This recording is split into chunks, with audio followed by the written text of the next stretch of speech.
ওম শান্তি 2 জানুৱাৰী 2025 সাকাৰ মহাবাক্যৰ সম্পূৰ্ণ সাৰ কথা। মৰমৰ সন্তানসকল, পিতাৰ ভূমিকা নিখুঁত। তেওঁ নিজৰ সময়ত আহে, অলপো হেৰফেৰ হ'ব নোৱাৰে। তেওঁ অহাৰ স্মাৰক শিৱৰাত্ৰি খুব ধুমধামেৰে পালন কৰা।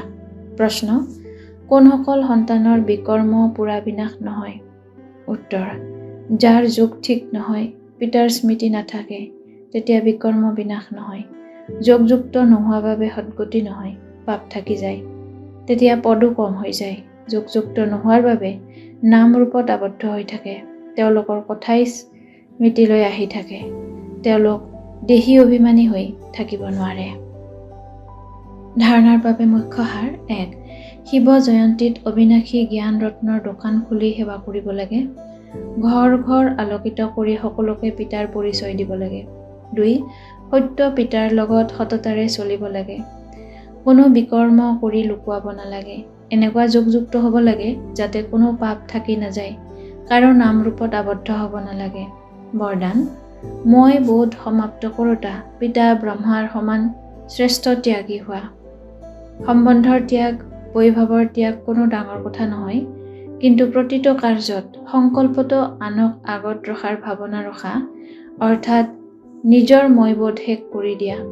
প্ৰথমে আপুনি বুলি কোৱা, এয়া হৈছে শ্ৰেষ্ঠ ত্যাগ। ইয়াকে মইবোধ সমাপ্ত কৰি দিয়া বুলি কোৱা হয়। যেনেকৈ পিতা ব্ৰহ্মাই সদায় সন্তানসকলক আগত ৰাখিলে, মই আগত থাকোঁ, ইয়াৰ পৰাও সদায় ত্যাগী হৈ থাকিল। এই ত্যাগৰ কাৰণে সকলোকৈ আগত, অৰ্থাৎ 1 নম্বৰ হোৱাৰ ফল প্ৰাপ্ত কৰিলে। তেনেকৈ পিতাক অনুসৰণ কৰা।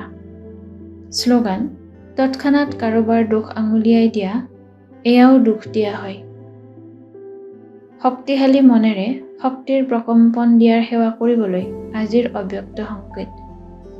যেনেকৈ উচ্চ স্তম্ভৰ পৰা কিৰণ দিয়ে, লাইট মাইট বিয়পাই দিয়ে, তেনেকৈ তোমালোক সন্তানসকলেও নিজৰ উচ্চ স্থিতি অথবা উচ্চ স্থানত বহি অতি কমেও 4 ঘণ্টা বিশ্বক লাইট আৰু মাইট দিয়া। যেনেকৈ সূৰ্যইও বিশ্বক কিৰণ তেতিয়াহে দিব পাৰে যেতিয়া উচ্চত থাকে। গতিকে সাকাৰ সৃষ্টিক শক্তিৰ কিৰণ দিবৰ বাবে উচ্চ স্থানৰ নিবাসী হোৱা। ওম শান্তি।